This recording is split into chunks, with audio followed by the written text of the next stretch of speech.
Bull, absolutely comparable against Verstappen.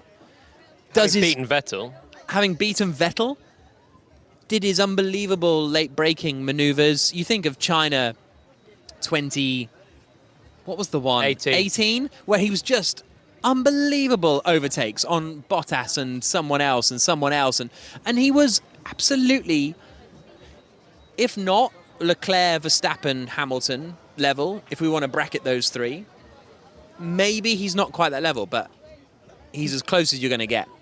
And then Norris comes along. He was so funky, wasn't he, back in the Red Bull days? Yeah. If he was even 3 cars away, he'd send a lunge and it'd be like, wow, that's classic Ricciardo. Yeah. He's just not the same now. He's just obviously missing some confidence, and understandably, because he's not performing, so the two go hand in hand. And I think the tough thing for Ricciardo is, I believe Norris is a superb driver. Do you think he's Leclerc, Hamilton, Verstappen? I put him in the top bracket. I put Norris. And I saw him through the junior categories, and he was absolutely formidable. But he had a lot of backing and a lot of money and a lot of testing. Look, He did. But so did the Red Bull Juniors when they're coming through as well, which Daniel Ricciardo was one. People that come into Formula One, a lot of them come with either huge backing or huge Formula One experience. And Lewis Hamilton was another one that came through with McLaren and Mercedes. I saw what Lando could do in the likes of Formula Renault. And I thought, this guy is something special. He's got a feel for the car. So I was a little bit disappointed when he was only the same level as Carlos Sainz at McLaren. Agreed. What I'm seeing now is what I thought he could produce in Formula One, actually. And I think Lando's improved, which has made Daniel's job much harder in that team. A lot of the time we talk about a driver being in the right place at the right time, or the fact that they have confidence or they're lacking confidence in the car. Lewis Hamilton, 2 races ago, said he was lacking confidence in the car. What does that feel like? As the driver who's the centre of this small world of 20 drivers taking to the grid, and you know that the person you're against is outperforming you, out-qualifying, is confident in the car, and you can't fight. It must be so frustrating. It must be horrible. I think it's different so 2 drivers that spring to mind are Lewis Hamilton and Carlos Sainz this year, where they're not happy with the car, and the cars have changed a lot, and they're not happy with the rear end particularly that's sliding away. Both of them are saying a similar thing, and they're both being outperformed really by the teammates, particularly in Sainz's case, but also Hamilton, considering he's Hamilton and he's up against George Russell in his first year at Mercedes. And is that ultimately where confidence comes from, is the back of the car? Right, that it's not going to spin on you, basically. Yeah, a lot of the time, because that's where the big mistakes come as well, and the real big time losses come from the rear sliding. You can understeer a bit, and okay, you can have a big understeer moment, but generally it's the rear that keeps you on the edge and gives you the jitters, really, when you're heading into a corner. So those guys are both having a mini confidence issue, particularly for Sainz, who had another spin in the Grand Prix on Sunday. But for those guys, they're only 6 races into a new car, and they've got last year that was great. Sainz beat Leclerc in the points, which at least is a great backing for him. And Hamilton is Lewis Hamilton. So, there's no huge pressure, although if they don't sort it out, then maybe it will build. Hamilton's not thinking, I can't remember how to drive a racing car. No. For Daniel Ricciardo, though, he had that last year. And already last year, people were questioning, this time last year, Daniel Ricciardo's not quite matching Lando. What's up? And now it's been another year where he's been outperformed. Okay, he won in Monza and showed a flash of what he could do. He was still probably kind of outpaced by Lando in the race, but had track position. And in qualifying, I think, wasn't he? But got a better getaway and got ahead. So it was a sprint weekend, and it helped him out. And I just think the longevity now of Ricciardo's struggles, and in fact, I feel like the struggles are at their worst now for Daniel as well, particularly with the Barcelona race was one of his worst in McLaren. Lando did a good job considering he had tonsillitis and was feeling hideous on Sunday. So I feel like there's confidence that Sainz and Hamilton are facing, which they can overcome, and they might end up not, but they're short term. For Ricciardo, there's bigger questions that start mounting in your mind, and it's a deeper issue, I think. So if, let's say you're David Beckham, I'm going retro a little bit, I know that. Yeah, no, I like this. But you're not so good at your free kick. So you can go to a training ground and you can practice and you can gain confidence and you can go back into, a match situation and feel like, yeah, okay, I know what I'm doing now. How do you gain confidence as a driver? Because you cannot go driving. It's so perverse, isn't it? That's the problem. And Daniel's done a lot of work as well. He's, last year, understood the car a lot more. I don't think he's been necessarily one of the more technically astute drivers in his past. He's just had a lot of natural talent that he's thrived off. So I think he had to knuckle down and work a little bit more on the understanding of the cars. And he did. And he really tried to pull through the data and understand what was going on and what he wasn't on top of. But that's the limit, really, of what you can do. You can drive in the simulator, but it's not the same as driving in real life. Does it help you knowing the technicalities of the? Because you were quite astute technically, right? When you're an F1 so driver. No. It's the answer you're looking for, is it? It's not what I'm looking for.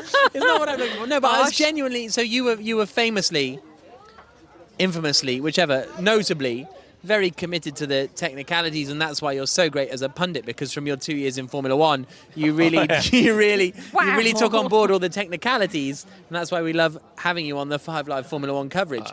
Does it make you quicker as a driver, or does it not? Or does it make you more popular in the team, or like? I think it's better. It's never bad to have a better understanding of things, and certainly when you're looking at setup Ricciardo, options. Right? Well, it hasn't, has it? And that's the thing.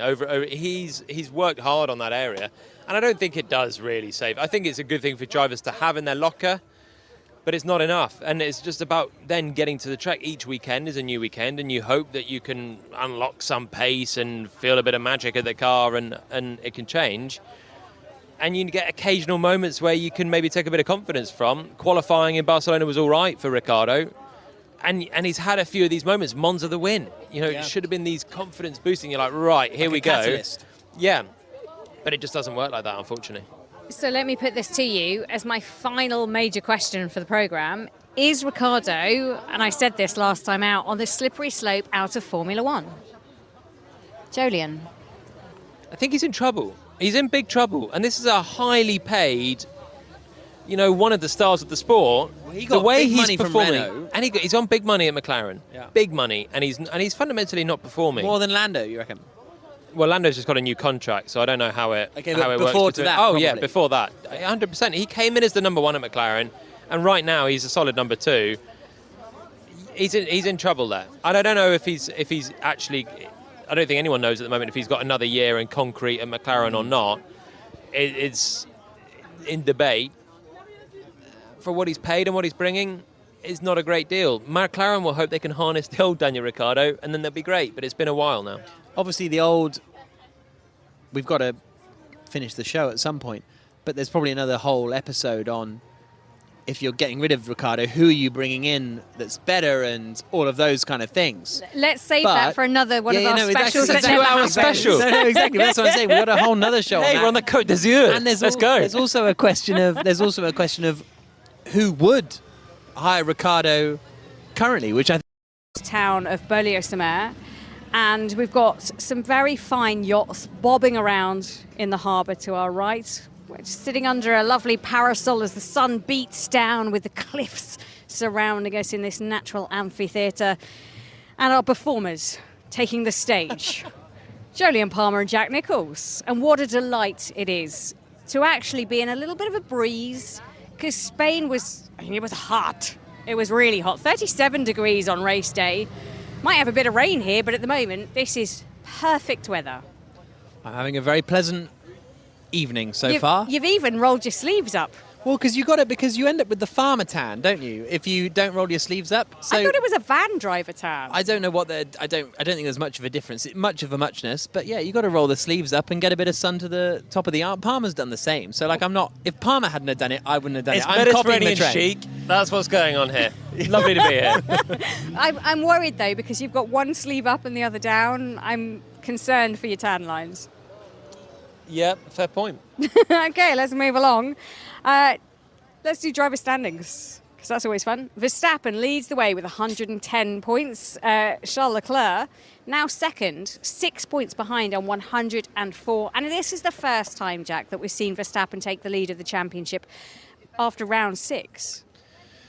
And you just have to think, it's felt like quite a close fight this year between Leclerc and Verstappen.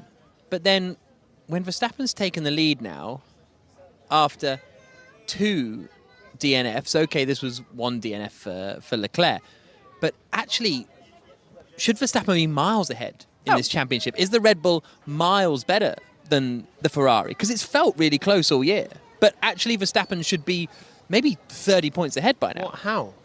Well, because without those retirements, he's scoring 18 points in both of those races, or maybe 15. But you know what I mean? Like, But Leclerc retired from the lead in the last race. yeah. So that's 25 back. Shoulda, woulda, coulda. They would have first and second every race. 3 wins for Leclerc, 3 for Verstappen, apart from the Imola, where Leclerc finished 6th. So the gap should be 12 points. So Jolyon wasn't with us in Barcelona for the last race, so I'm curious as to your thoughts. Would Verstappen have won that Grand Prix anyway? No. Do you think Leclerc had that no problem at all? Oh, he had it hook, line and sinker, didn't he? Really? Did he? Yeah, he was out front under no pressure with a Ferrari that had decent pace, managing his tyres. Verstappen was mired in traffic with the Mercedes after he made his mistake. I think it was relatively deal done for Leclerc. So this is why I like it when Jolyon comes back into the fold, because a lot of the time, weirdly, I agree with you. And I think I was the lone wolf going... You actually think that Verstappen would have won that one anyway? I think Ferrari are going to have a very difficult season with their... And look, we're getting straight into tyre management. But I think what they like to hear. I think Ferrari are in quite a bit of trouble. Carlos Sainz had a torrid afternoon. On Friday, all the Ferrari spoke about was our tyre management is really struggling. And when it's 37 degrees, it's hot. I don't know if Leclerc could have held on against Verstappen. You're ignoring the guy that was dominating the race for the first 28 laps. He was nearly halfway through the race, went the longest of anyone in the first stint, was disappearing up the road. Sainz went through the gravel, Verstappen went through the gravel. Verstappen then didn't have DRS working, was mired in with George Russell, losing half a second a lap, every lap, at best. Okay. And with all that into account, he was going to be a long way back, needed to switch to a 3-stopper to even get it past Russell, then had his teammate to deal with, who was on a different strategy as well. Leclerc was plain sailing, wasn't he? He was nearly a pit stop ahead of those guys. I just think I disagree. I completely accept the circumstances you're saying in getting stuck behind Russell and DRS not working and making the mistake. And those things categorically happened. I can't deny that they happened. But if they didn't, which over the course of the remainder of the season things are going to balance out to those unexpected things not happening, I still think Verstappen would have won that Grand Prix. If you're looking at Sainz's pace. Yeah. But Sainz and Leclerc are different. Leclerc was dominating. Sainz was already through the gravel, was then down in traffic, wasn't having a clean race, probably had a bit of gravel rash on the underside of his car. Maybe he was missing motivation. Lots of things were up. Leclerc was playing... much in it, really. 700ths between Leclerc, Perez and Sainz. Tremendously close. Verstappen was 2/10 adrift, actually, but I don't think that's necessarily representative. So maybe you could surmise from that, this is a bit of a bold claim to come in with so early, but maybe you could say that Verstappen's looking the strongest after that first practice session. You know, if you take the sort of thought that maybe overall Verstappen is usually a couple of tenths quicker than Perez, maybe Verstappen has the advantage. Okay, that's not what I was expecting at all, in fairness. No, and nor was I, and then it came to me, and then I said it out loud. And are you regretting that, or are you sticking with it? No, I stand by it. It's a really good point. Fine, fair. Jolyon, are you backing that point? Yeah, it's a fair point. It's a little bit of common sense from Jack Nicholls. I think the fact that Red Bull are right there and Perez is right there with the Ferraris, it does look encouraging for Red Bull, but I would say it's only FP1 that we've got in the books. The usual FP1 caveats apply. And this session is going to be the one where we can see them on the soft tyres. They were only on the mediums earlier, and all pushing the limits a little bit more. No one, apart from there was a few lock-ups into turn one, no one really got too close to the barriers or had any huge moments to explore from all the drivers. I'll tell you what, there's been quite a lot of work going on between free practice 1 and free practice 2 in a couple of the garages. So let's start with Alfa Romeo. They've had to work on the car of Valtteri Bottas. He had issues in free practice 1. Said he put his foot on the pedal and it felt weird. So after that, they've then had to do quite a lot of recovery to it. They've ended up replacing the power unit as well. So a lot of work going on there. They're just finalising a few bits and pieces down at Alfa Romeo to help Bottas. They've also had quite a lot of work going on. Sorry, those are the wheel guns of the Red Bull. I'll move out the way slightly. They've had a fair bit of work going on down at Mick Schumacher's car. You might have remembered at the end of free practice 1, his car kind of ground to a halt just at pit entry. Was slightly awkward, actually. They should be fine for free practice 2. The gearbox and MG UK have been replaced. The gearbox replacement required due to overload caused by the MGUK failure, all within the allocation, so no penalties there. But Jolyon, we're getting to that point in the season. It's only round 7 and already a lot of people have gone through some serious amounts of power units. They're never going to make it to the end of the season on 3, are they? No, there's going to be power unit penalties coming up towards the end of the year. We already knew that from race 1. I think Pierre Gasly had already got through an engine with his failure at the end. Both Red Bulls stopped as well in Bahrain all those 5 races ago. So it's going to be a little bit of attrition later on as some grid penalties, but not for now, thankfully. Eyes on Lewis Hamilton as well, I would imagine, and George Russell. Hamilton was the most vocal, I think, complaining about that Mercedes, Jack. He wasn't happy in that first session. A lot of bouncing he was complaining about, and said it was driving him crazy.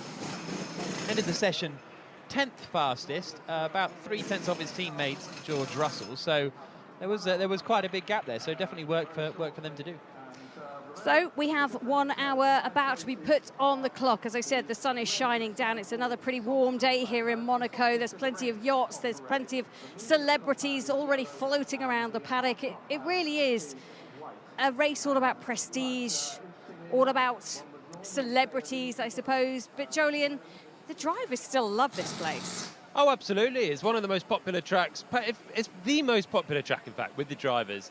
More than half of them, I'm sure, would say it's their favourite circuit on the calendar. It was mine. It's exhilarating to drive, and it's a race of a lot of glamour and everything, but it's really a race that's so set up by qualifying like no other race is. It's going to be so crucial to get your car working over one lap, and so much of the job is going to be tomorrow, which is the big rarity, I guess, of Monaco.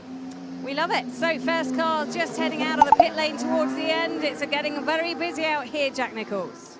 Yep, great to see so much running in free practice 1, and looks as though the Verstappen is heading straight out in free practice 2, as is Charles Leclerc. Leclerc's going out on the hard tyres. Both Ferraris were the 2 that ran medium tyres at the start of free practice 1.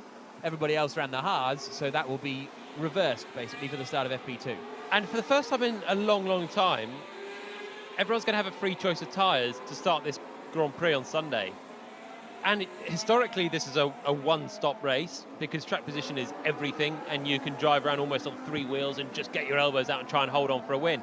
So it doesn't surprise me that Ferrari would think about trying to do a long run today on the hard tyre, because it's just the most durable, it's the safest option, assuming you start on the soft, which gives you the most grip off the line. They are the only team, though, at the moment that are doing that. Everyone else is on the medium. So just a slight difference, but they'll all equate at the end of today from what we're seeing so far. Also with us here in our snug little commentary booth is the BBC's chief F1 writer, Andrew Benson. Hello, Jack. Hello, how are you? I'm fine, thank you, yes. You seem quite chirpy. It's hot, isn't it? It's 30.7 degrees. Yeah. I'm sure I saw 33 on a thermometer somewhere in the paddock while I was wandering around. Really? Earlier, That could have been the solar radiation. Could be. Could have been. What did you make of free practice, Uno? Well, I thought Jolyon made a very perceptive point about Red Bull, and you made it too, which is interesting because I'd made exactly the same point to the pair of you at the end of first practice. Really? I actually have... Oh, no, carry on. That was it, really. Yeah. Oh, great. It's a bit too early to say, I think, at the moment. So, I think one thing that's interesting about the choice of start tyre is that this is the sort of race where someone could run really, really, really long. You know, you might see someone, probably not the people on the front row, because as you say, Jolyon, they're going to want to hold position on the soft tyre, probably. But someone a bit further back might run the medium or the hard at the start and just keep going, as long as it possibly could be like 50, 60 laps even. Well, even a Red Bull or a Ferrari could do that. They could split the strategies, because if you're Verstappen and you're starting, let's say third, let's say Ferrari lock out the front row, or you're Leclerc and you're starting third, you're unlikely. If you get a good start, maybe you can finish second, or you do a good strategy, maybe you can finish second, but you're probably not going to win. And you haven't really got any threats from behind either, from what we saw earlier on. They are clear of the rest of the pack. Mercedes are still a bit of an unknown. They might just think, well, let's just do the opposite of what we expect the pole sitter to do, which will surely be to start on the soft, and just do an Alex Albon, run the entire race on a hard tyre, pit under a safety car at some point, and luck in. Planned, in a planned way. So, Albon style. Exactly that, yeah. It's an option, which it hasn't been in the past. In the past, it's been an option for a driver that's out in Q2 because they can choose. Other drivers around there do the same thing, but for one of the main front runners to try and do that would have been impossible in recent years, because of course you've got to qualify on the soft tyre, and you've got to hope that if you're in the fastest car or one of the fastest cars that you can stick it on pole, and then of course you need to be on the softest tyre anyway. Now though, you know that if you're not on pole, you can do something different and maybe still win the race. So it's a little bit of a different dimension, which could make it fun on Sunday, even in a dry race. But the Mistral is coming in, isn't it? And yeah, exactly. It could be raining on Sunday, of course. And if that happens, if, say, the poleman does start on softs and the other guy in second is on mediums or hards, then it's going to change the complexion of the race completely, because what Monaco's been in recent years, certainly in the Pirelli era, it's been a tyre management race in the extreme in the first part of it. They just tool around basically 10, 12 seconds off the pace, just trying to get those the ultra softs or whatever they would have been before the hyper softs, yeah, to go as long as they can before a suitable pit stop time. But if someone starts on pole on the softs and someone beside them is on the mediums or the hards, say that's Leclerc on pole, for example, or Verstappen on second, then the guy on pole has to really go for it in the opening laps, because he's got to build a lead. Otherwise, he's completely stuffed. It's going to be a great race if that happens. It's going to be a great Monaco Grand Prix. What is going on? Stop the press. We're all thinking about how we can mix up the format. Maybe just this tyre regulation thing is going to throw the whole thing wide open. 55.5 minutes to go. Jenny? Yeah, just on that, speaking to quite a lot of the engineers and strategists, they're still nervous of going bold. Like the big gamble, we talk about Monte Carlo and the casino here, and Bottas has got a special like casino blackjack card helmet, but they're nervous to go bold. At this point of the season, they say to me, why take the big gamble now? And I find it a fascinating viewpoint, because you think everyone would all go all in always, but actually they're such engineers, they're such strategists, they look at all the probabilities, the possibilities, and then they rein back, and you're like, don't rein back, go all in. Yeah, They're never going to. F1 teams go not in at all the time. But you're talking about them taking a huge gamble and starting on a hard tyre. Are they actually going to do that? That's what I mean. Is it a gamble? Like, this is what it'll come down to, is it actually a gamble, or is it actually the best way to do it? Lock up at turn 1 for one of the Alpha Tauris, and it's Yuki Tsunoda, got it stopped before he hit the wall. But, yeah. They do err on the side of caution at every possible moment, yeah, don't they? Really, the race in Imola, when it was started in the wet, and then no one managed to put on slicks until it was easily slick conditions. The no gambles really, apart from the guy that was last in a McLaren, Daniel Ricciardo. And then even in Miami, the Ferrari non-pit stop under the safety car at the end was just so cautious and safe. I'd like to see a bit more punchiness. Red Bull have been the team in the past to offer a bit of punch, but now they're the big dogs. Maybe they're now thinking they could be more cautious because they can win in a conventional way. They don't have to mix things up. Quickest lap time from free practice 1 was Charles Leclerc on a 1 minute 14.531, and the quickest time we've had so far is Leclerc on a 15.7, but Verstappen has just chipped away to a 14.9, but he's on the medium tyres. Leclerc is on the hard tyres. Norris now goes second fastest and pretty much matches Verstappen's time, half a tenth behind. So Verstappen, Norris, Leclerc, the top 3. Jenny? Yeah, and 3 who haven't set a proper time yet and are still in the pit lane, Bottas, Zhou and Ricciardo. Now in front of Alfa Romeo, we know that they've had to do an engine change on Valtteri Bottas's car, so they are looking like they're almost there. On the other side of the garage, they've had to take the floor off, do some investigative work with Zhou. He's standing by the side of the car, still waiting to get in. So a really delayed start to the session for Alfa Romeo down here, and probably not the one that they would have preferred. No, not after Bottas's lack of running in first practice. Ricciardo's car doesn't look like there's a huge amount of work going on it. Looks like he's in the car. He's just opposite our commentary box, so looks like that may be relatively, I don't know, there's a bit of work going on, but nothing sort of absolutely manic. So we'll keep an eye on those things. His teammate, as I say, Norris, has gone second quickest. Leclerc's improving on this lap. He's coming into to back now, the quick left-hander, and then into the swimming pool. Before you know it, he's out of the swimming pool. And he's coming up into the final couple of corners. Quicker than Verstappen in the first sector, a couple of tenths away from Verstappen in the middle sector, and out across the line. And Charles Leclerc does not improve his position. He remains third, improves his lap time, but is a 15.0, still a tenth or so away from Verstappen. Hamilton has gone fourth quickest, Russell fifth quickest. They are 6 and 8 tenths of a second away, respectively. And now Sainz goes to the top on the hard tyre by 300th of a second, a 1 minute 14.880. So only 4 tenths away from the quickest time we've seen so far, and that is the quickest lap of the weekend. Sergio Perez bangs in a big one, a 1 minute 14.001, 8 tenths ahead of everybody else on the medium tyre. Here's Tsunoda's radio. Well, he's saying vibrations are really bad and I can't drive, says Tsunoda. He did have that lockup down at Saint Devote a moment ago, so maybe he's referring to that. Everyone that has locked up at Turn 1 Saint Devote has had a big lockup and gone, well, those that have had to go down the runoff area have destroyed their tyres. That could be a little bit costly for Tsunoda. Then right at the start of this, that was his first flying lap he was trying to do, and he's gone through a set of medium tyres. So he'll switch to a set of softs, do his quali sim, try and do a long run then on those softs, I guess, and then park the car up. Not ideal. Verstappen improves. He's a quarter of a second slower than his teammate Perez.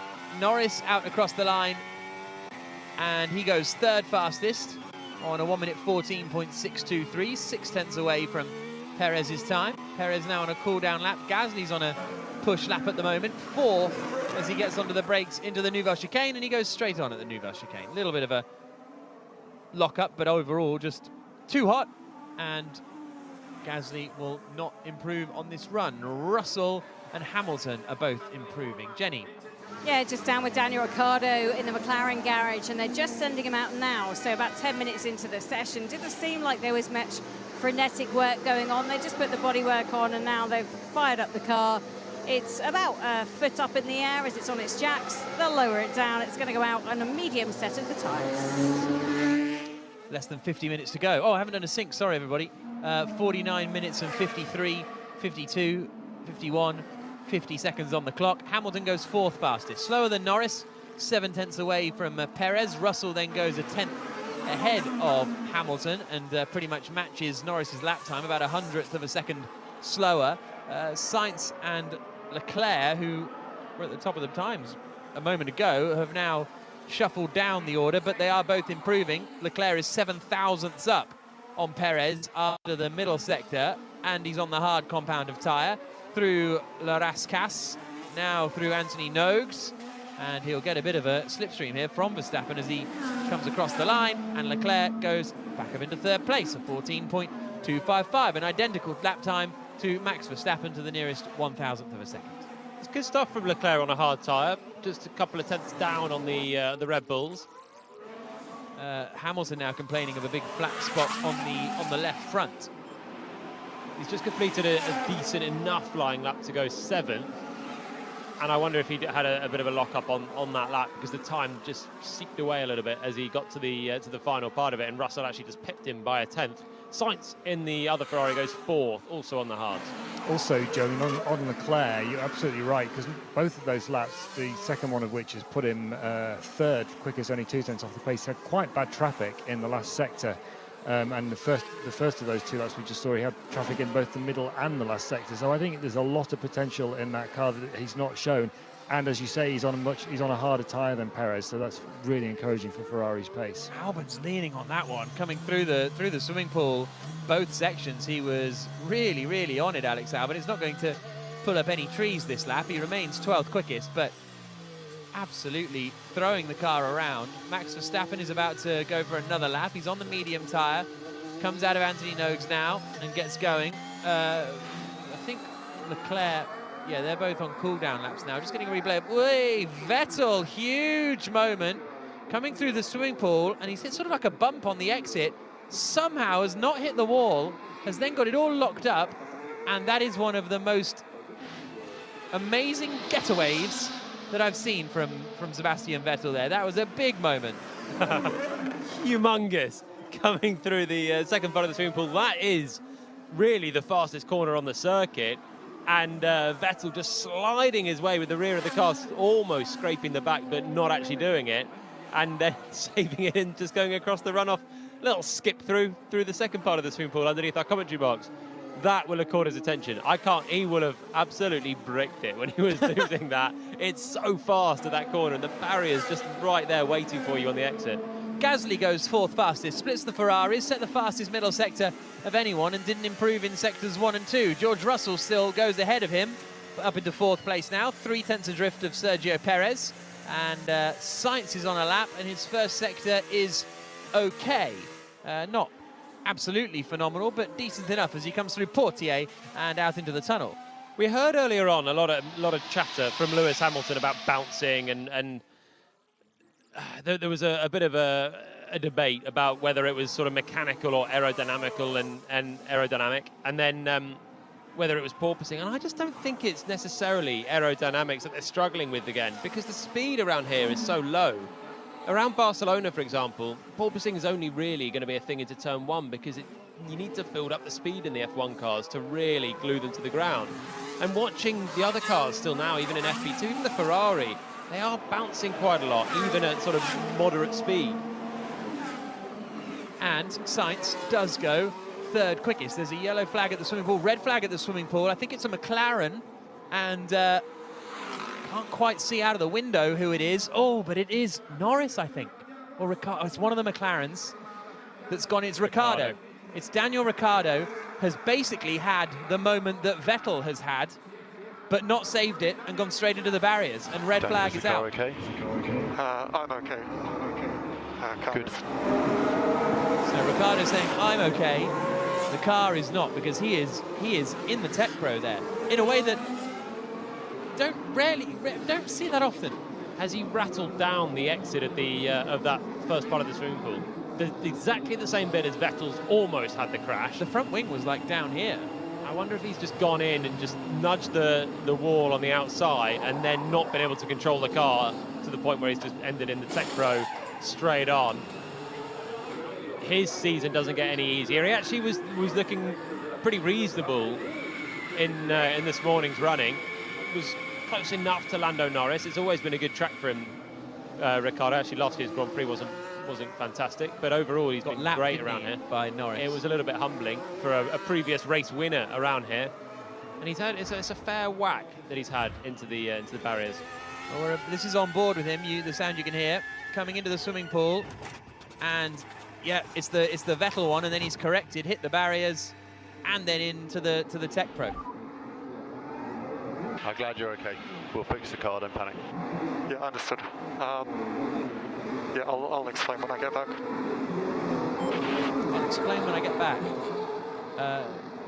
It looks like an oversteer in the same way as Vettel had just about the lap before. It was two having similar moments, just one after the other. And yeah, big old hit for Ricciardo there.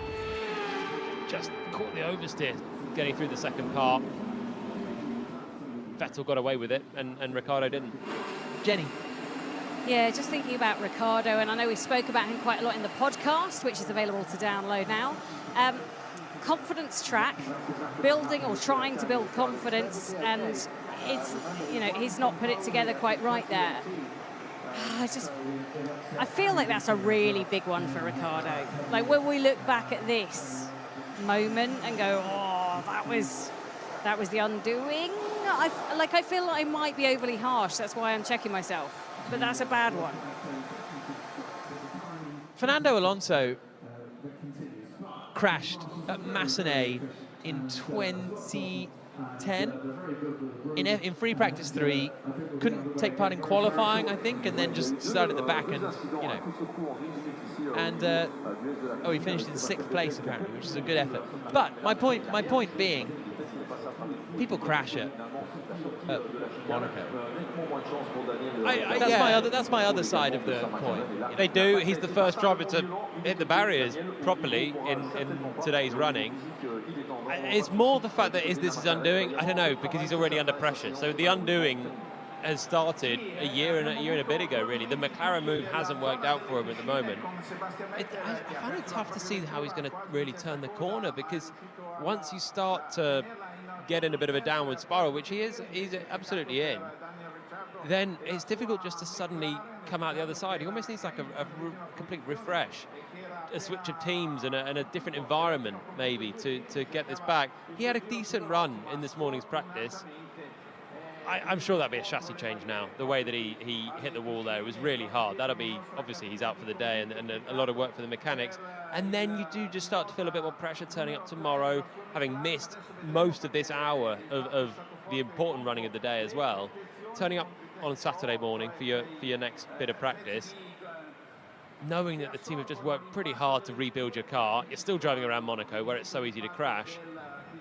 It just doesn't get easier. I'm going to widen this out a little bit. I think this whole driver comparison thing at the moment is really interesting to me. Yeah. So in Daniel Ricciardo, you've got someone who, for 2 years, beat Max Verstappen at Red Bull. And then even in his final year at Red Bull, wasn't that far behind him. In Carlos Sainz, you've got someone who was pretty level with Verstappen when they were teammates in their first season and a quarter together at Toro Rosso. In fact, Sainz was very slightly quicker on average in qualifying than Verstappen when they were teammates. Ricciardo's gone to McLaren, and Norris is beating him by a consistent 2 or 3 tenths. Sainz has gone to Ferrari, Sainz who was level with Norris at McLaren pretty much, and he's, at the moment, this year anyway, a good 2 or 3 tenths behind Leclerc. I think what we're looking at is, I agree it's perplexing to see Daniel Ricciardo, who's at least was a very, absolutely top-line Grand Prix driver. But I think it's also underlining that the new generation, the best drivers of the new generation, and by the best drivers of that generation, I mean Verstappen, Leclerc, Norris, and probably George Russell, they're performing at an extremely high level. And if you were to ask me who was the quickest over 1 lap, Jolyon, I don't know who I would answer. You could almost pick any of them, but they're all really, really, really good. It's true. And Verstappen is the reigning champ and has been able to show it in the top car. Leclerc, we've known it's been there for a while because he came into Ferrari quite quickly, beat Sebastian Vettel and is now the #1 and championship contender this year. Russell has surprised me a lot this year, just how good he's been in the Hamilton fight. And I've believed in George Russell for a while. I think he's great. I still didn't think he'd be ahead of Lewis Hamilton after 6 races and looking this composed. And Norris as well. I think that's what makes it so tough for Ricciardo, is I really think Norris is a tremendous driver. And in a similar vein to a Russell, Verstappen or a Leclerc, can be a champion in the right car. I was surprised that he didn't do better against Sainz, particularly his second year. The first year was okay. I thought he'd kick on. I do think he's kicked on as soon as Ricciardo joined the team. So Cameron sort of raises this question because I want to make it a bit more Ricciardo specific, because we had a decent chat on it on the podcast yesterday, and thank you for those of you who have listened to the podcast in between free practice 1 and 2.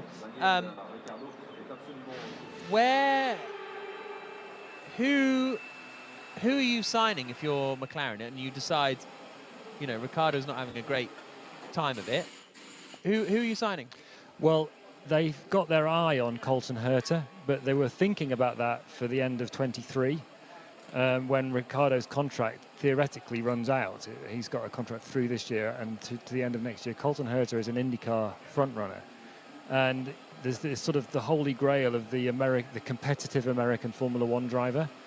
And McLaren, I think, were hatching a plan to move towards the idea of exploring how good Colton Herta really is. He was a teammate of Lando Norris in the junior categories, and Norris rates his talent level high. And does he drive for McLaren in IndyCar? No, he drives for Andretti. Oh yeah, of course. Why do you emphasise the talent level part? Because I think I'm no expert on Colton Herta, but Scott Mitchell of the race, I think, is. And he was telling me between the 2 sessions that he's got a bit of a reputation for being quick, but a bit accident-prone, and he's still doing that in IndyCar now, apparently. You can't really get away with that in Formula One when you're competing against the likes of Hamilton, Verstappen, and Leclerc. But it's a bit early, I would say, not least because he's under contract to Andretti into next year. And there's also Pato O'Ward, who's another IndyCar driver who McLaren already have on their books that they're looking at as a potential.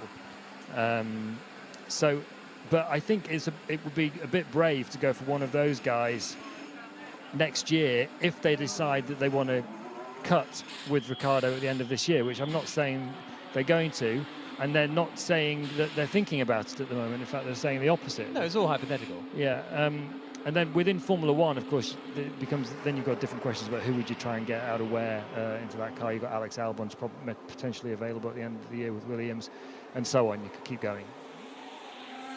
I think it's probably the Colton Herta one is an interesting one, and I'm not clued up enough on IndyCar to absolutely know, but I know that he was a decent peddler in it. He did British Formula 4. Yeah. And was solid, and Lando rates him, and so he's a decent guy. I think from what we're seeing on the grid now, it's a two driver fight for it if Ricciardo were to leave at the end of the year, and that's Albon, who I really think is rebuilding his career fantastically this year. And when you look at what Perez is doing this year compared to what Perez is doing last year, you'd say maybe that last year Red Bull, or the last generation Red Bull, was a little bit trickier to drive, because immediately they changed the car. Perez is a bit closer to Verstappen. Was Albon and Gasly and that half a second phenomenon, was that car specific more, is a question mark. And Albon's doing a great job at Williams. Looks the same as George Russell in the Williams. If you just put Russell's helmet back on, you'd say they haven't changed there. It's just Russell and Latifi still. So that's testament to Albon. The other one is the Oscar Piastri, Fernando Alonso debate. And that's one that Alpine have got to decide on this year, whether they're going to go with their third driver, Oscar Piastri, the F2 champ, or stick with the double champ from 05 and 06, all those years ago, Fernando Alonso, who's still driving really well, has to be said. Whoever doesn't get the drive out of those two would be interesting. I think particularly if it was Piastri. Alonso can't go back to McLaren, surely. Again. Not again.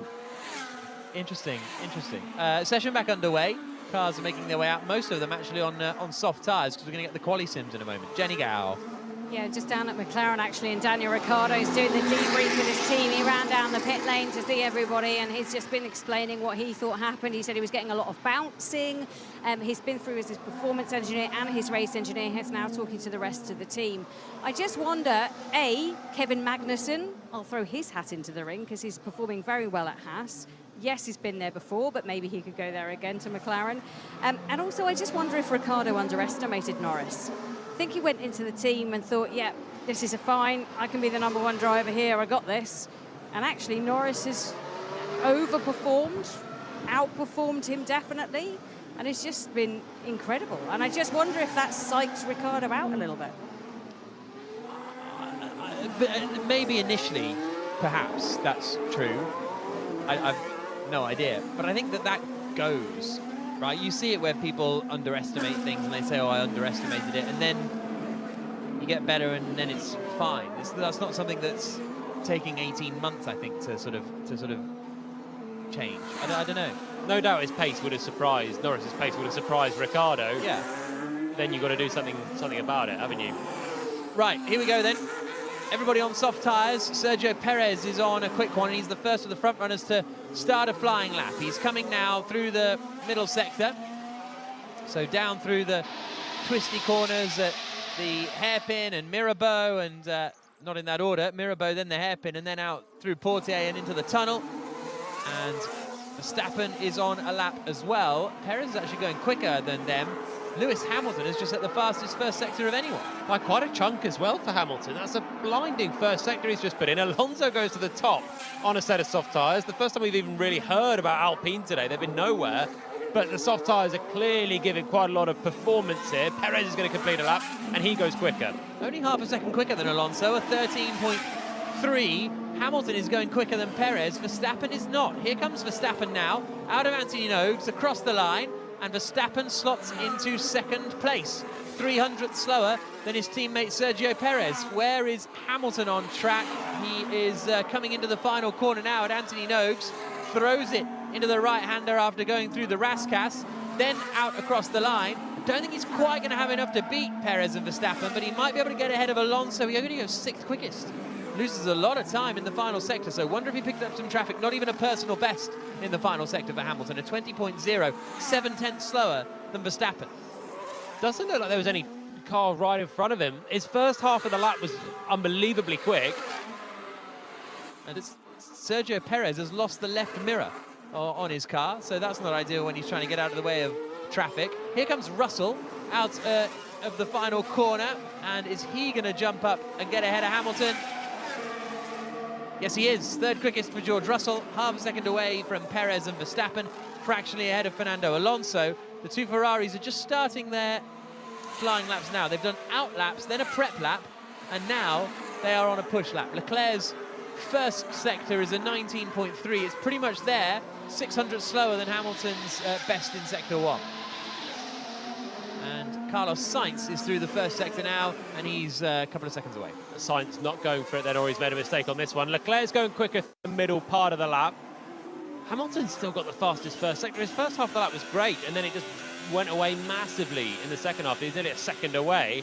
Charles Leclerc coming through the end of the middle sector now, and he's on an absolute flyer here, Leclerc. Not as quick as Hamilton, but close in the first sector. Not actually quite as quick as Verstappen, but very close in the middle sector. He's going to be a good lap. He's over a 10th up on Sergio Perez overall after the two sectors. We're on board with him here as he gets on the power.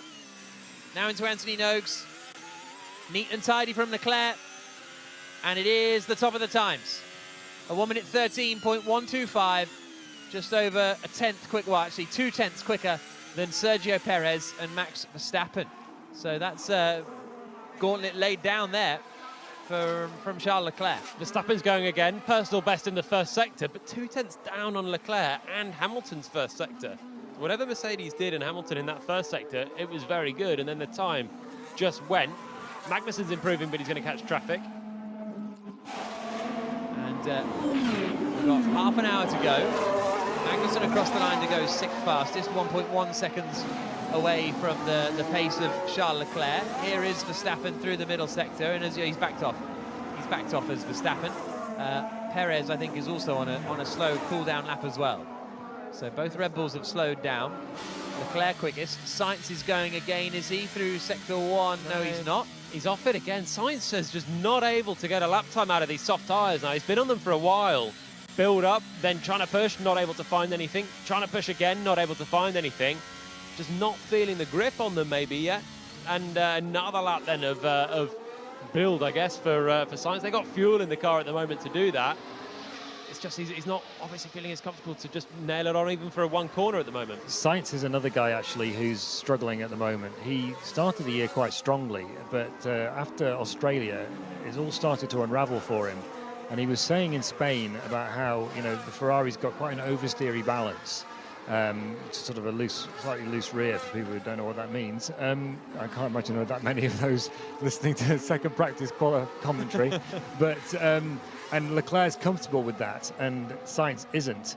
And I did wonder, coming to Monaco, it's not really a place you want to be coming with a car you're not confident in, with an oversteery balance, and then be in a position where you can really nail it straight off. So I think it might take him, Sainz, this is 2 or 3 races, to get back onto an even keel at Ferrari. I think he needs to find a way to set that car up in a way that he's more comfortable with, rather than trying to match Leclerc with the same balance that he has at the moment, which isn't really working. Leclerc, Verstappen and Perez are all improving currently. Fastest middle sector for Max Verstappen, but Leclerc has done the fastest first sector. Here comes Verstappen right up towards the wall on the right-hand side of the pit wall there, and Verstappen goes quicker, a 13.103, only 200ths ahead of Charles Leclerc. Here comes Sergio Perez now, and he is a quarter of a second away. Leclerc's done a very good first sector, and he's a 10th up on Verstappen after the middle sector now. The Ferrari driver through the swimming pool exit, and then up towards Rascasse. I have to say, we spoke a lot yesterday about you know, are these cars too big for Monaco? Have Formula 1 outgrown Monaco? Blah, blah, blah. If you want to hear that chat, download the Checkered Flag podcast. It was really interesting. Leclerc goes fastest now by 0.3 of a second. And the cars look great. I think the cars look really great. I don't know why, or if it's I've just missed Monaco or something, but they look fantastic, especially through the second part of the swimming pool. I really like the look of the cars anyway, this new generation. Yeah. And the drivers are fighting them hard, aren't they? They're really having to work at the wheels. Sainz now goes second, so he finally put in a lap and he's 3/10 adrift of Leclerc. At least he's up into second, and it's Ferrari 1-2 for the moment, and they're showing a little bit more pace. I'm enjoying. I mean, it's Sunday that gets criticised. Sunday at Monaco, that's the less fun bit sometimes if it's a normal dry race and it's a bit of a tyre-saving procession. Friday and Saturday is just great, and so far today we've had drivers just about miss the wall. In Sebastian Vettel's case, Daniel Ricciardo is the first driver that's had a big one, and just seeing them press on lap after lap because the tyres are allowing it. It's nice. Completely agree. And it's 31 degrees. Sun is baking down. It's shining down. Beating down. They're beating down. We're baking. Cover me in eggs and flour and bake me for 40 minutes. And it's just tremendous. What a time to be alive. You need a lie down. I think that's a Blackadder quote, isn't it? I think it's a Blackadder quote. Jenny Gow. Yeah, I can tell you the people that are baking the most, the most bakiest, are in the grandstands right now, because you say it's pretty aggressive, the sunshine, but that didn't do anything to, I suppose, pull back on their mood when Leclerc went past and set the fastest time. A lot of Ferrari fans here, and in grandstand L, just to my left, they knew he'd just set the fastest time. They were delighted. On their feet they were, clapping, cheering, waving their flags, very happy. Good news. 25 minutes and 50 seconds left on the clock. Leclerc, Sainz, Verstappen, Perez, Russell, the top 5. Alonso, Norris, Vettel, Magnussen, Hamilton, the top 10. Gasly, Albon, Tsunoda, Stroll, Schumacher, the top 15.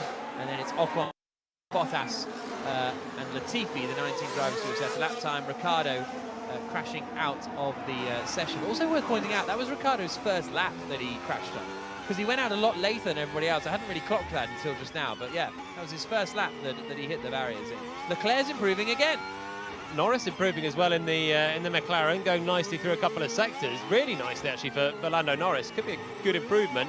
Leclerc flying as well. Is the fastest man through the first sector, decent through the middle. And Norris goes fourth, half a second away, splits the Red Bulls actually. Leclerc improves, a 1 minute 12.656, 4 tenths now ahead of Sainz. He's finding big chunks. Norris missed a couple of tenths to his best in the final sector as well. There was a little bit more in there for the McLaren, which they'll be encouraged by for that side of the garage anyway.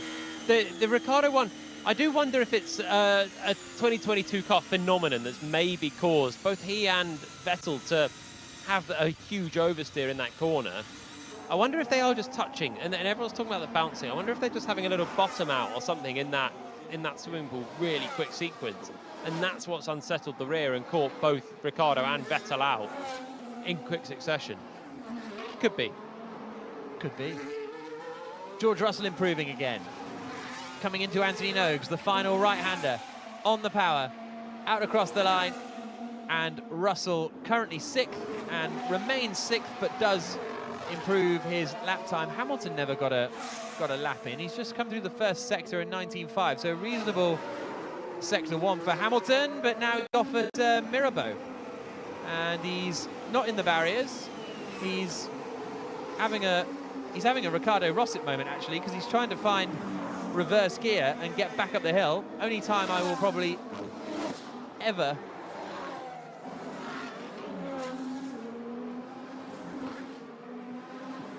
lovely view, absolutely baking here.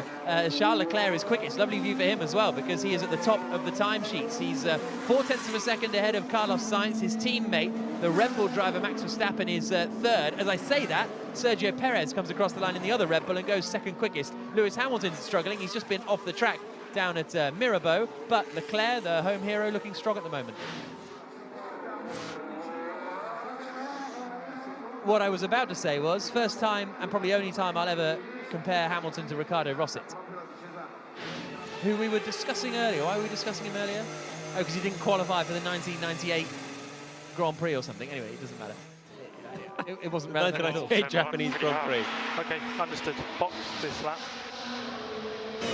So Norris will be coming into the pits. That's the real insight into our off-air conversations, isn't it? So what happens, Jolyon's got this book called The Grand Prix Guide. Where have you got it from? My producer Patrick What is gave it to me, actually. I don't know if he Like a lent it present? to me or if it's a present. As a present, okay. So Jolyon has this book that has every result in every Grand Prix ever in it. And while we're waiting to go on air, we pick a random page and we have to try and guess the front row and the top 3 on the podium. And earlier on today, it was the 1998 Japanese Grand Prix. Because we're cool. We're so cool. 22 minutes and 4 seconds to go. Verstappen just got really close to the barriers on the exit of Anthony Noakes. Thought he was going to whack it on the left-hand side as he just flicked through that final right-hander, and the rear end was just coming round on him. It was actually almost perfection as it came round and just mirrored the curvature of the Armco there on the left-hand side. He's pushing on, but he's actually not unlocking the pace, is he, at the moment, Max? 4th out of the whole field, behind his teammate, which is a rarity.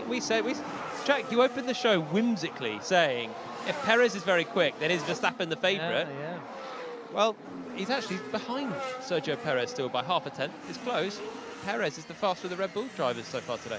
George Russell, fastest of the Mercedes at the moment. He's coming into the final corner at Anthony Noakes. No improvement incoming here, and Hamilton has returned to the pits now. Jenny?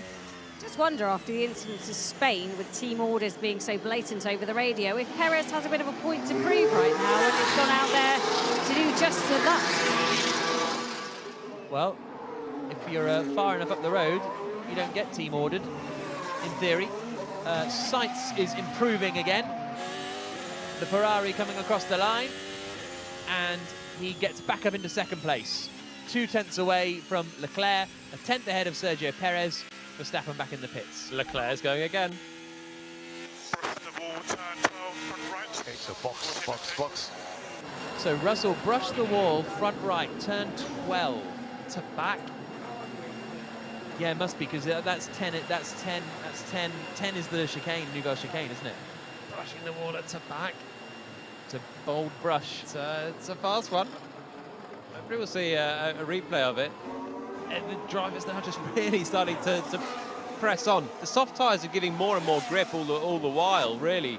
Haven't yet seen a massive drop-off of them. Leclerc's still within a tenth of his best lap overall through the middle sector.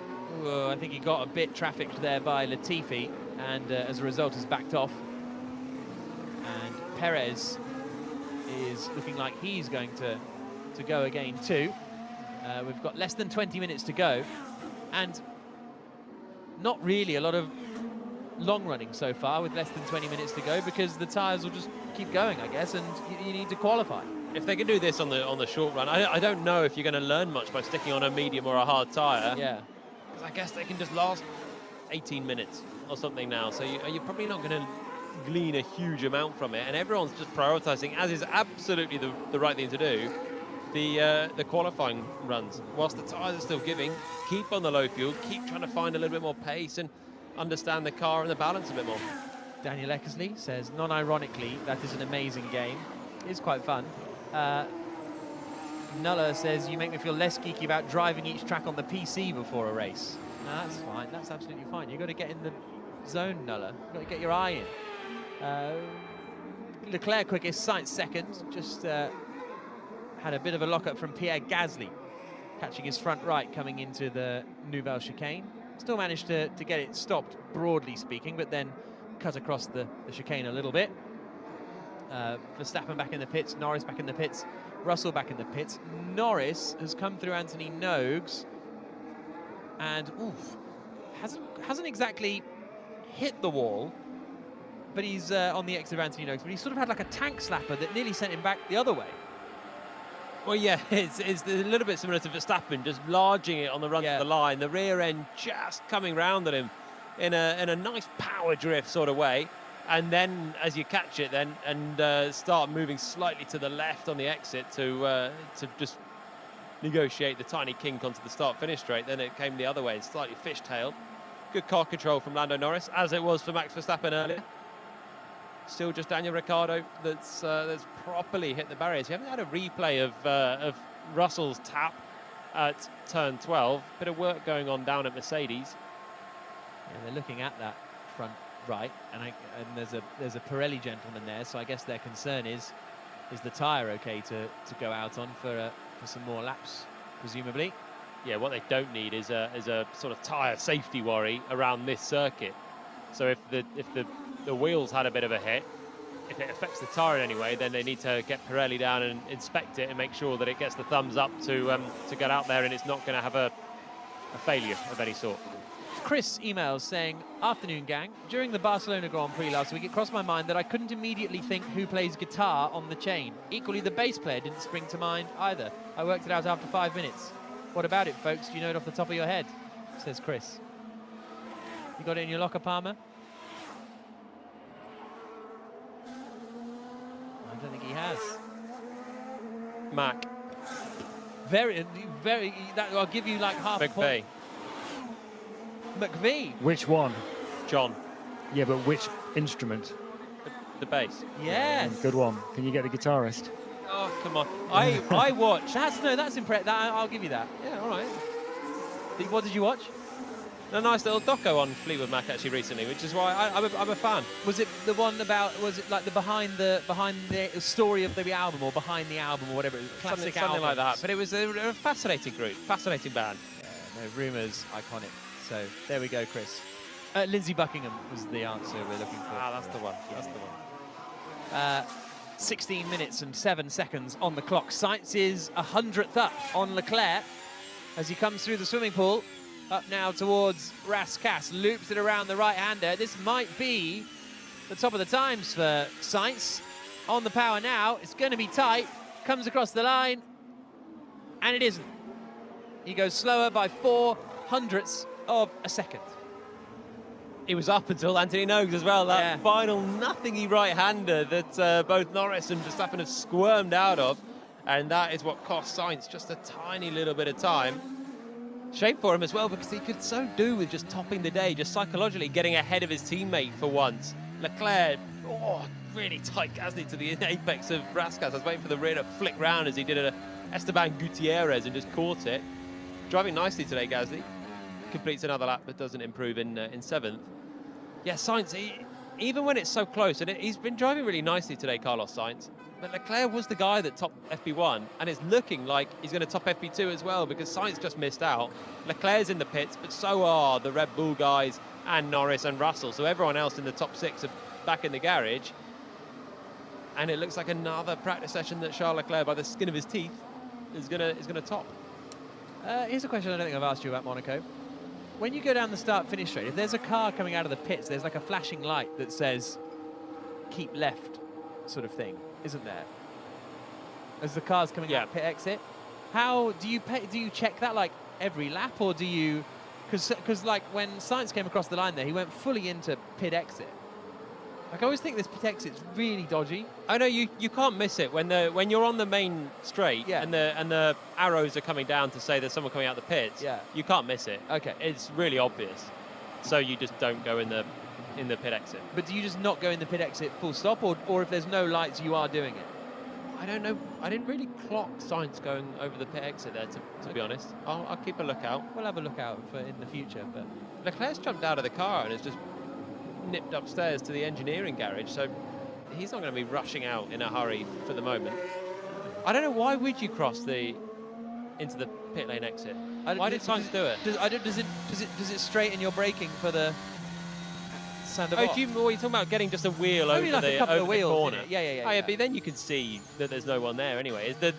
I guess the bit why they have the arrows is because drivers do sort of emerge onto that bit from nowhere behind the arm cope. Yeah. I think it's a little bit later on where you would maybe just nudge towards that line as you're straightening the braking for Sandoval. I don't know. Jenny. Yeah, just at Mercedes, both cars going out on track. It was Russell first, followed by Lewis Hamilton. And Norris has gone out on the mediums. Vettel has gone out on the mediums. But it is the soft tyres. No, Hamilton's gone out on the mediums too. So Hamilton out on the mediums, Russell on the softs. Sainz is still out, I think, on the softs, basically. And then what's Verstappen doing? He's out on soft tyres too. So we'll get a few sort of long runs here coming in. Sainz is still out there and pushing on the low fuel quali runs. He's backed off this last lap. He did a really decent first sector. Is he going to come into the pits finally, or is he still wanting to be out there and learning? He's still out there. So there's a little look into the mindset, I think, of Carlos Sainz then. Most other drivers have come into the pits now and they're looking at the long run, the high fuel, and Sainz is still out there on the quali sims, still putting in another first sector that's semi-decent, just trying to absolutely get as much experience as he can on the quali runs and the outright pace of it, which is where he needs to find a little bit compared to Leclerc. He's doing more laps than anyone. Can you lose your reference points because the tyres are getting worse and worse? A little bit. If the tyres are just going, then it just becomes pointless and you start to kid yourself that strange things are happening when you're starting to oversteer every time you turn into this corner, and I've got to watch out for that. Whereas actually, if you're going to be doing qualifying on new tyres, so you don't want to think that. You want to keep it representative in your head. So there is definitely an element of that. The tyres they're hanging on okay though for Sainz. Again, he's backed out of this one in the middle sector, and this time he does pit. So he's decided enough's enough.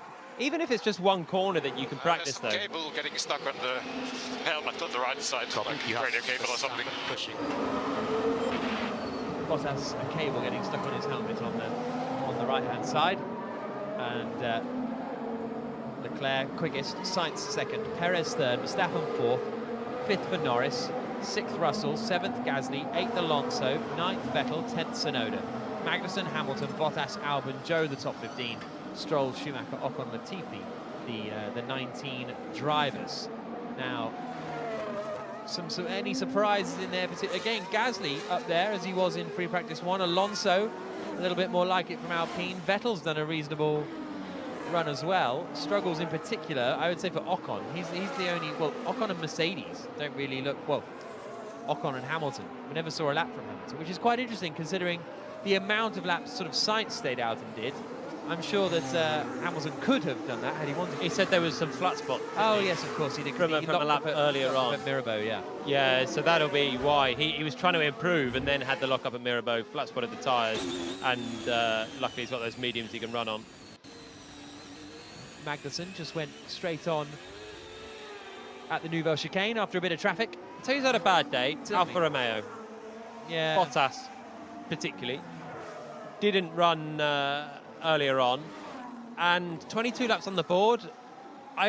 He's a long way adrift, 1.8 seconds down in 13th. It's okay, but this is a car that's been able to fight almost just clinging to the Mercedes in the last 2 races. Even last Grand Prix in Barcelona, there's a lot of hype about how good Mercedes were. Bottas wasn't miles away from that fight in the Alfa Romeo. And so today's been tough, understandably, given the lack of mileage. It is a sort of track where you need the mileage, so underwhelming from them. Duncan says, but who was the original guitarist in Fleetwood Mac? Do you know? I presume we're referring to Peter Green here. So yeah, Peter Green was the Fleetwood Mac of, well, Albatross in particular is sort of the famous one that we used. It was used in that famous advert. These aren't just any potatoes. They're this particular brand's potatoes. Potatoes is Marks and Spencer's. This is the Marks and Spencer's advert. Anyway, you know the one. Oh, I don't know the advert. Lovely song. You know the advert. Anyway, Jenny Gao. Just down at Ferrari, where they've sent Charles Leclerc out on a used set of these soft tyres. Carlos Sainz still in the garage at the moment. He also has a used set of soft tyres on. Who knows when he'll go out? No time imminent, I would suggest. Yeah, Leclerc is back out after going upstairs for whatever reason. There are toilets upstairs, potentially. Could have been as simple as that. I would have thought so. Yeah. 8 minutes and 15 seconds on the clock. And we'll see what sort of... So what's Verstappen up to? That last lap, a 17.7. So that's only 4 seconds off the pace that for Max Verstappen. So that's quite interesting. I guess there's an interesting part as well for the race, and we were talking earlier on the strategy, and if you're let's say you're Red Bull now, and Leclerc and Sainz are up the road, they're in the 1 minute 12, 12.6 for Sainz, 12.6 for Leclerc, 0.7 for Sainz, and then they're on a 13-0, so they are a fair chunk away actually now from Ferrari. Are they in a position, Red Bull, where they can get a little bit funky on strategy? Can they, with at least one driver, ideally Verstappen in their case, to bring them into play? Because if this is qualifying and Ferrari have the front row, how else do Red Bull win the race if they don't do something funky? Or do they just go safe and say, we'll take the points for third and fourth, thanks very much, and we'll, you know, embrace the procession and do that? And I think it's going to depend a little bit on the pace of everyone else. Norris's pace is decent in the McLaren. He's only a couple of tenths. He's within a couple of tenths of Verstappen. So if the midfielders' pace, if Mercedes could get closer as well, then that would mean Ferrari would have to be, Red Bull would have to be a little bit more careful about going bold.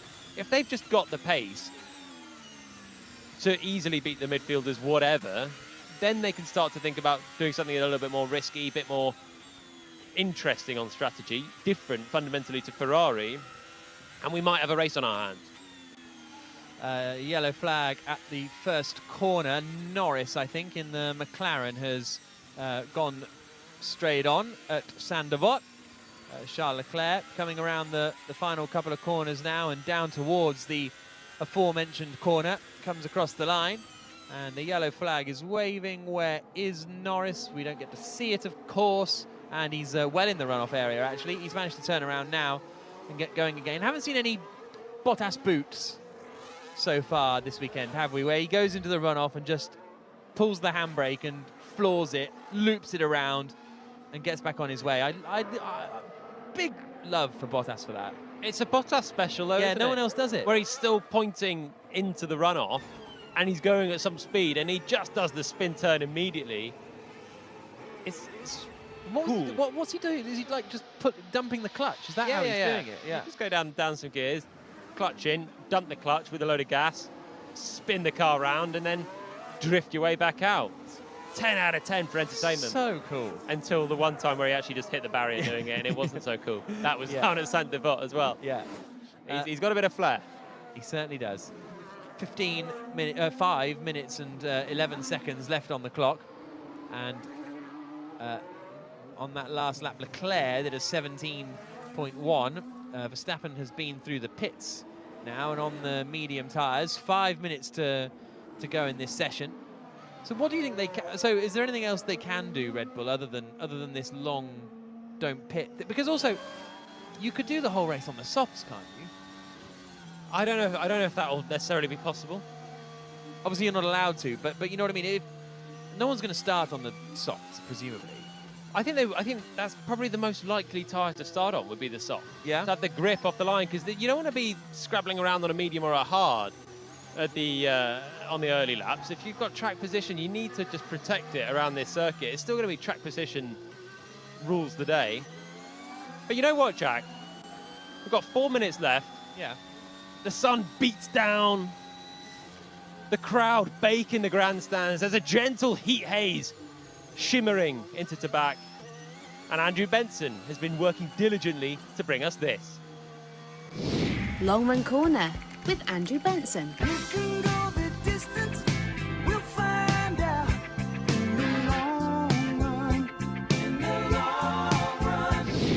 Well, it's not a hugely detailed picture on the long run corner, I'm afraid, but there is some interesting information here. So Verstappen started on a soft tyre, and he was very, very quick in his first couple of laps. He did a 1 minute 16.8, followed by 1 minute 16.4, which is quicker than anyone else has done. But then immediately on the next lap, he dropped to a 1 minute 17.7. I thought that might be traffic. But then he did an 18.4 on the lap after that and then pitted, and now he's on the mediums. So I don't know, but that suggests that the softs have gone off quite quickly. Leclerc's only done one lap on the softs so far, and then he did a very slow lap, and he's done another very slow lap now. But his first lap was a 17.1, so 3/10 off Verstappen. Russell has managed to make the softs last a bit better than Verstappen. He's done a 17.5, 17.3, and another 17.3. which means that his average on the soft is exactly the same, more or less, as Verstappen's is, within a hundredth of a second. Perez is quicker than both on all of them on the medium on an average of 16.9, so 4/10 quicker than both Russell and Verstappen were on the soft. So I think that's going to make it really difficult. If the soft is going off as quickly as that, I think it's unlikely because softs don't tend to go off that quickly around Monaco. That's going to really make them wonder about whether they should start on it. But you've got the extra grip off the line issue, as you were saying, Jolien. So I think it's a confused picture at the moment, actually, as to what they're going to do in the race. Maybe you already took this into account and I wasn't listening, but they did a lot of laps on their quali sims, a lot of them, didn't they? So it's not like, because normally out, push, in, really, for your quali sim. So then you're starting at 3, whereas they must have done 7, 8, 9, 10 laps maybe on the quali sims. They did, but if you think about the race at Monaco, normally you're talking about lap 25, 30, 35 before you want to do your first pit stop, so that shouldn't be an issue. The qualifying sim runs, they put a lot of energy through the tyres as well, though, when you're absolutely maximising it for one lap and then you're having a cool and then just drilling the tyres again. It sounds like I wonder if Verstappen just went out with the soft tyres on and just thought, let's just see what happens if I just bring the neck of the car. Yeah. Because they're lasting okay on the low fuel, I'll just drive flat out and just see what happens then, and then if it's bad, I'll switch them to the mediums. And that will be an interesting experiment if, as we were discussing earlier, one of the two people on the front row is on the softs at the start and one's on the medium, and then the soft tyre person has to make a gap. He could be trying to work out, is the tyre durable enough to do that without overheating?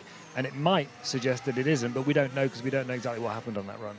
But you can manage if you're at the front, you can manage the pace on the soft, and then it won't be. We've mentioned it earlier on. You can drive seconds off the pace for a while if you need to, just to save them, and then bring your strategy back into play. You could, but then if you've got someone sitting behind you on the medium, then he's got 4 or 5 laps to run on the medium after you've made your pit stop. You might be stuffed. Potentially. Oh, it's good. It's going to be great. The strategy stuff is nice for this race. I wouldn't fancy, if I was starting on pole and I didn't have a teammate who I knew what starting tyre they were on. Let's say I'm Leclerc and I'm sitting on pole and I'm on a medium because it's a little bit more durable at the start, and I looked over and I saw that Verstappen was starting on a soft, I'd be worried. I've had that in GP2. Really? I was on pole, went for the hard tyre here. Mitch Evans alongside me, looked over, saw he's on the soft, and I thought, ooh, big play. It got me off the line.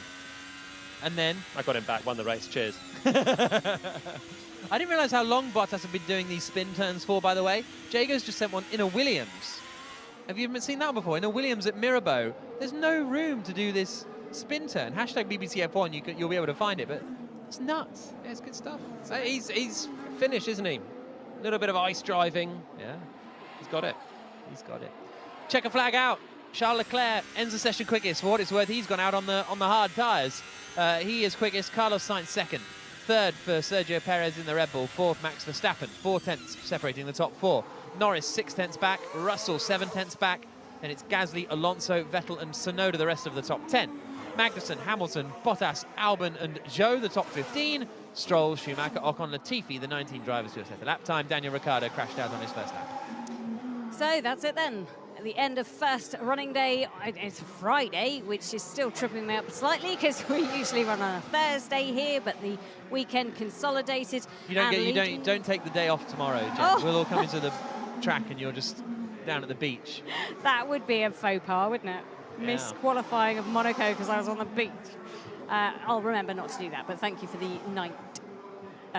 Carefully reminded. So yes, Leclerc, Sainz lead the way for Ferrari. Good day for Ferrari then. Can we read into this? I think it's a good day. Yeah, FP2 times you can always read a little into. Verstappen, nothing quite made sense about Verstappen's day to me.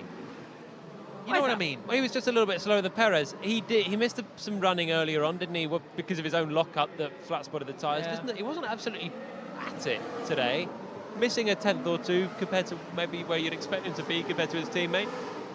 The Ferraris are a long way ahead though. 4/10 he needs to find, 4.5 Verstappen to Leclerc. It's a big gap around here, so they need to search for a bit of time.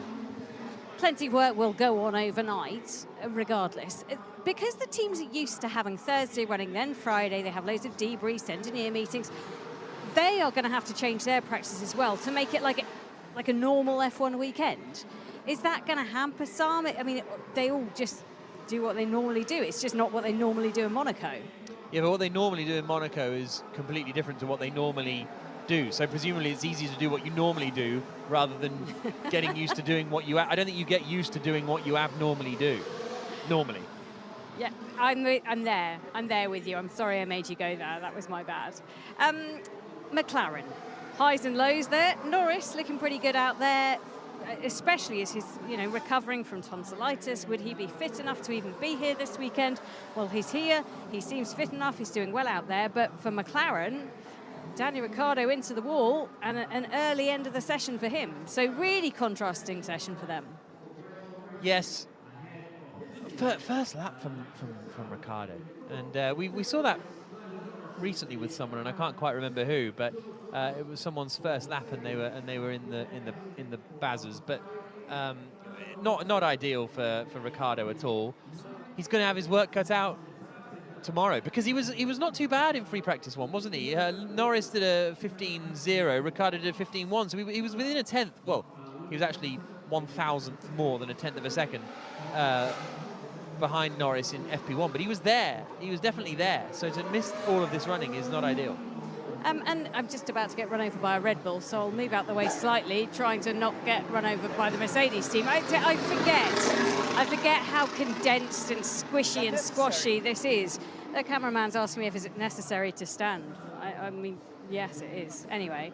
Hang on, are you having a head-to-head?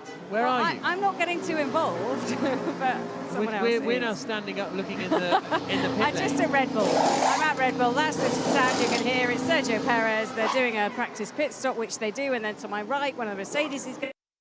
It just gets slightly heated down here on a hot day already. And talk about Mercedes, Lewis Hamilton. Where is he? What's gone on for him? Because it's not been a slick day. Was it the guy in the grey t-shirt? Was it him? I think it's too loud down there. You can't hear me. But yeah, not ideal for Hamilton. He had that lock-up going into Mirabeau. That scuppered his tyres. So as a result, finished well down the order. So interested to see what he can do tomorrow up against George Russell. And tomorrow, one of the favourite days in the world of the in motorsport. For everyone, because it's qualifying. So make sure you come back and join us. Town of Beaulieu-sur-Mer, and we've got some very fine yachts bobbing around in the harbour to our right. We're just sitting under a lovely parasol as the sun beats down with the cliffs surrounding us in this natural amphitheatre, and our performers taking the stage. Jolyon Palmer and Jack Nicholls, and what a delight it is to actually be in a little bit of a breeze, because Spain was hot. It was really hot, 37 degrees on race day. Might have a bit of rain here, but at the moment, this is perfect weather. I'm having a very pleasant evening so far. You've even rolled your sleeves up. Well, because you end up with the farmer tan, don't you? If you don't roll your sleeves up. So I thought it was a van driver tan. I don't know what I don't think there's much of a difference. Much of a muchness, but yeah, you got to roll the sleeves up and get a bit of sun to the top of the arm. Palmer's done the same. So like, if Palmer hadn't have done it, I wouldn't have done it. I'm copying the trend. Chic. That's what's going on here. Lovely to be here. I'm worried though, because you've got one sleeve up and the other down. I'm concerned for your tan lines. Yep, fair point. Okay, let's move along. Let's do driver standings, because that's always fun. Verstappen leads the way with 110 points. Charles Leclerc now second, 6 points behind on 104. And this is the first time, Jack, that we've seen Verstappen take the lead of the championship after round 6. And you just have to think, it's felt like quite a close fight this year between Leclerc and Verstappen. But then when Verstappen's taken the lead now, after 2 DNFs, okay, this was 1 DNF for Leclerc, but actually, should Verstappen be miles ahead in this championship? Is the Red Bull miles better than the Ferrari? Because it's felt really close all year, but actually Verstappen should be maybe 30 points ahead by now. What, how? Well, because without those retirements, he's scoring 18 points in both of those races, or maybe 15. But you know what I mean? But Leclerc retired from the lead in the last race. Yeah. So that's 25 back. Shoulda, woulda, coulda. They would have first and second every race. 3 wins for Leclerc, 3 for Verstappen, apart from the Imola, where Leclerc finished 6th. So the gap should be 12 points. So Jolyon wasn't with us in Barcelona for the last race, so I'm curious as to your thoughts. Would Verstappen have won that Grand Prix anyway? No. Do you think Leclerc had that no problem at all? Oh, he had it hook, line and sinker, didn't he? Really? Did he? Yeah, he was out front under no pressure with a Ferrari that had decent pace, managing his tyres. Verstappen was mired in traffic with the Mercedes after he made his mistake. I think it was relatively deal done for Leclerc. So this is why I like it when Jolyon comes back into the fold, because a lot of the time, weirdly, I agree with you. And I think I was the lone wolf going... You actually think that Verstappen would have won that one anyway? I think Ferrari are going to have a very difficult season with their... And look, we're getting straight into tyre management. But That's what they like to hear. I think Ferrari are in quite a bit of trouble. Carlos Sainz had a torrid afternoon. On Friday, all the Ferrari spoke about was our tyre management is really struggling. And when it's 37 degrees, it's hot. I don't know if Leclerc could have held on against Verstappen. You're ignoring the guy that was dominating the race for the first 28 laps. He was nearly halfway through the race, went the longest of anyone in the first stint, was disappearing up the road. Sainz went through the gravel, Verstappen went through the gravel. Verstappen then didn't have DRS working, was mired in with George Russell, losing half a second a lap, every lap, at best. Okay. And with all that into account, he was going to be a long way back, needed to switch to a 3-stopper to even get it past Russell, then had his teammate to deal with, who was on a different strategy as well. Leclerc was plain sailing, wasn't he? He was nearly a pit stop ahead of those guys. I just think I disagree. So I completely accept the circumstances you're saying in getting stuck behind Russell and DRS not working and making the mistake. And those things categorically happened. I can't deny that they happened. But if they didn't, which over the course of the remainder of the season things are going to balance out to those unexpected things not happening, I still think Verstappen would have won that Grand Prix. Because you're looking at Sainz's pace. Yeah. But Sainz and Leclerc are different. Leclerc was dominating. Sainz was already through the gravel, was then down in traffic, wasn't having a clean race, probably had a bit of gravel rash on the underside of his car. Maybe he was missing motivation. Lots of things were up. Leclerc was plain sailing, dominating, looking good, was chuffed with the performance of the car and how he felt afterwards, even though he had the heartbreak of retiring from the lead. He was like, rather this than come second in Miami, but feel like we had a bad car. He felt confident, looked good. Nothing in the first 28 laps that he did looked like he'd be under any pressure. There we go. I don't see it. So let's fast forward. So you can continue this, by the way, long into the night. That's absolutely fine. However, let's talk about the championship as it stands, because there is now a 6-point difference between Verstappen, who leads the way, and Charles Leclerc in second position. And we've come to Monaco. It's Leclerc's home race. It's the streets where he grew up. His mum has a hairdresser's boutique here still to this day. It's Should we all go get haircuts there? I've just had a chop this week. Otherwise, I actually would have done. You are looking quite slim, not streamlined. It's aero, summer aero. Yeah, because if I'd have known about Leclerc's, Madame Leclerc's hairdressing salon, I might have waited for Because what you need for Monaco is low aero. You've absolutely nailed it. I'm confused how you didn't know about that already. I didn't. I don't think I knew. Really? Okay, I brought some new info. I could do That's with good. I could get a bit. You could get a bit of a trim. We could all get a bit of a trim at Madame Leclerc. I mean, I could really your hair Yeah. is now sticking up in the air like a strange Mohican, but I could really do with a trim. We digress. It's a beautiful place to come to.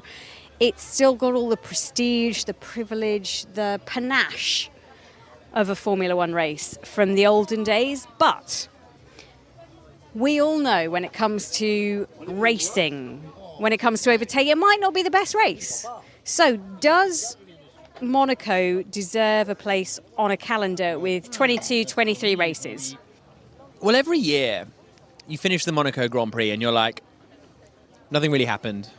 That was a bit boring. Is this a great track for Formula One to come to?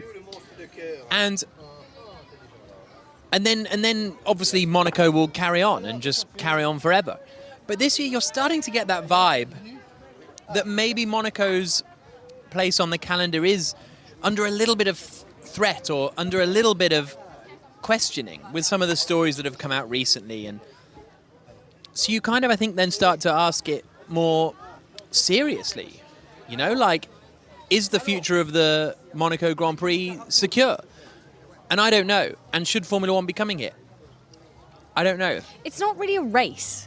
That's the thing, is it? I think that's what the argument is, that this is an event and it's a fabulous event and clearly lots of deals get done and, you know, half of the drivers live in Monaco, so it's quite convenient. But if you're talking about motorsport and a Grand Prix race, Jolyon, is it racing? I think some years it feels like a race and others it feels more like a procession. And it depends on a lot on the conditions, on the grid, and on strategy and how things happen. Needless to say, overtaking is nigh on impossible. And particularly with these cars, it is really tricky to the extent that we've seen Daniel Ricciardo miss pretty much 160 horsepower in 2018 and still nurse his car around to a win. Lewis Hamilton in, must have been 2019, held off Max Verstappen in a really close fight. It was a good race. They had us on the edge of our seats though still. So there are still Monaco moments that are interesting. I love Monaco. I think it's great. I'm really pleased to be back here. Yes, sometimes the race is a bit more of a procession. You don't get anything better than qualifying day at Monaco. The thrill of driving cars through these streets is it's wacky. You could never have it again. You will never have another street circuit like this. There are more and more street circuits coming on the calendar, and then nothing feels the same as this. And it's iconic because it's so narrow. It's really undulating. Were you surprised how narrow it was the first time? Because when you go, oh yeah, it's going to be narrow, yeah, and then you go out and you're like, oh no, it's narrow. It feels bonkers. Really? Like, bonkers to be driving a car. You're sitting on the ground and to be driving in the narrow streets. There's loads of off-cambers, crests around the casino. And it's the proper street race in its purest form. And you just don't get many of them. Singapore is similar, but Singapore as a track is nothing compared to Monaco to drive. Monaco's got the undulations. It's got the real feeling of speed flashing through Tabac and the swimming pool. It's iconic. You've got the glamour of the harbour there. You've got the whole razzmatazz of the weekend. You will not get that anywhere else. Other circuits have their great characteristics. We enjoyed Miami when there was an American flavour to a bit of showbiz there. Monaco for me is iconic. The race can be disappointing. Is there a way to shake it up? Because overtaking is just so hard. I just love coming here, though. There's something I think that gets overlooked with Monaco, and maybe is that it's a good track to drive. Like there's a rhythm, right? And there's a flow, and there's a feel in a way that you don't get with Baku and Singapore, and I think that gets overlooked as tight and twisty equals boring. But I don't think that's the case. To drive, it was my favourite track to drive. It's incredible. Really? It's incredible. To ask the 20 drivers, probably more than half of them will say Monaco is the favourite track to drive. It's just amazing to feel the speed of Formula One car in full cry. You could do demo runs around. I did a Trafalgar Square demo run when I was racing, which I was lucky enough to do as a Londoner, and it was really cool. But you're never pushing the limits of grip through genuine streets. To do that around Monaco, or locked up into Charing Cross. Yeah, exactly. And to do that in Monaco, it's the only time in the year, maybe with the exception of Singapore, where you really, really get the flow of it. And the undulation's incredible. You come out of Saint-Devote and you're looking at the skies, you're weaving between the barriers. The feeling of speed as you're driving this track, forgetting the Grand Prix on Sunday, Friday and Saturday, it's just so exhilarating. So the challenge of Monaco for a driver on a Saturday is the greatest challenge that you face as a Formula One driver? I think so, yeah. There are many challenges, but if you had to pick one day that's the particularly, the big day, qualifying at Monaco, because you have the feeling of extreme speed and you know that it's probably going to determine your race because overtaking is so difficult. So it's such an important day, and it's still one of the most glamorous races, or the most glamorous race on the calendar to win. The problem Formula One has now is it's for all my life I used to play an F1 game in 2002, and they would describe, whenever you clicked on the Monaco loading screen, they'd do this spiel about Monaco, and it would say, in 2002, something of an anachronism in today's safety-orientated era was the phrase, and I remember it so clearly in my head. And that was more than 20. That was 20 years ago now. And it was, this is a bit much. Now, the cars are so big, they're so sort of cumbersome at slow speed. We saw that particularly in Miami. And they're just so wide, like literally big on the track and wide compared to... There's some clips on social media, if people want to find it, of Charles Leclerc driving Niki Lauda's Ferrari from I don't know when it was, 76 maybe, I don't know the exact year. And the car looks tiny on the road. And because it was way smaller. And so you could do a bit of overtaking if you were really... Overtaking used to be really difficult, but it was...